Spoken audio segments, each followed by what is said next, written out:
My name is Austin Crawford, and I grew up in a godly home.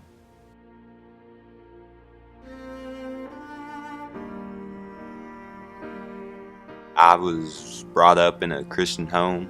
My mom and dad, they were pretty devout Christians, and my grandparents, they lived across the street from me. All of our family was really close, and they were actively involved in church. And so you just kind of grew up learning about the Bible and learning about Christian stories and Christian values and just that kind of stuff. Two distinct memories I really have of growing up in a Christian environment in a Christian home. I remember my mom bought me this Bible. It was a kind of kids story Bible, and it would tell all the stories in the Old Testament of like Noah and the ark and Adam and Eve and the serpent.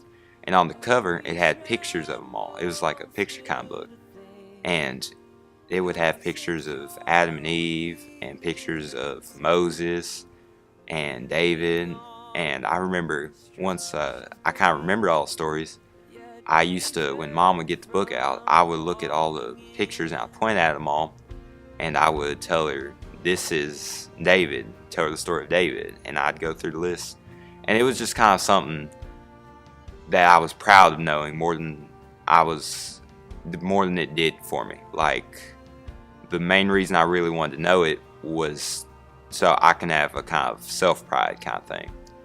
And I remember, the other thing I really remember is that we would go down the street in a long car ride or anywhere, like when we're going on vacation or going home from somewhere, and we used to all go down the list. I remember Dad would start off, then Mom, then me, and we'd go around and we'd try to name the books of the Old Testament in order of the Bible and of the New Testament. We'd see how far we could go, and it was just kind of a fun game. That sticks out in my mind. When my dad went to preach at Lafayette Baptist Church, I remember on Wednesday night I went to the youth group and we had an outing, and I can't even remember what the youth pastor talked about, Brother Mark, what his lesson was over, but he brought questions in my mind.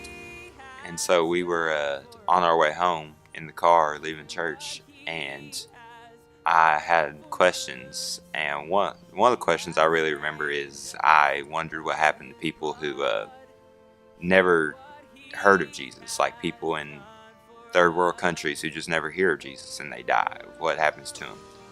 And my dad just let me know they're still sinners. They're not going to hell because they never heard Jesus. They're going to hell because they're sinners, which made me think and ask the question, what about people who in America who know of Jesus, but they don't know him on a personal level?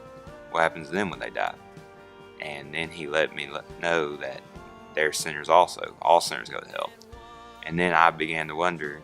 I kind of sat in the car quiet for about 5 minutes just thinking, what happens to me? I knew of Jesus. I grew up in a Christian environment. I knew all the stories. But did I know Jesus on a personal level? I remember sitting on my dad's bed, and I was still thinking about all the questions I asked and the answers I got from the car ride.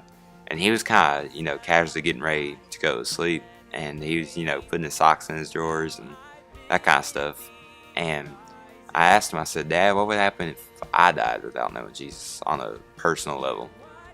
And he turned around and he looked at me and he said, then you need to go to hell.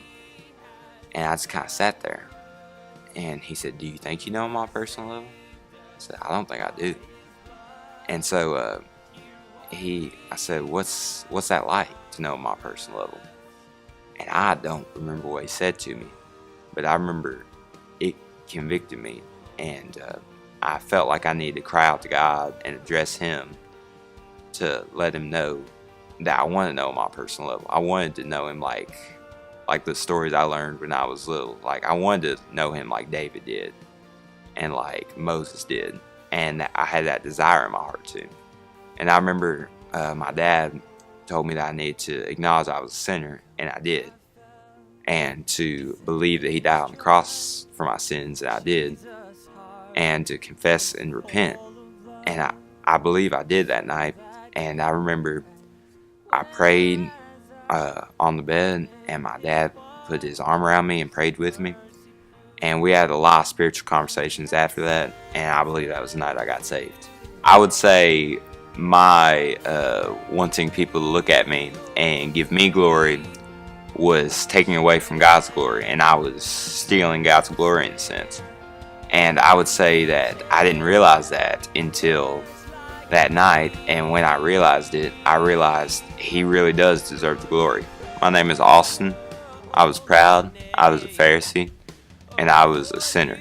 If He can save me, He can save anyone.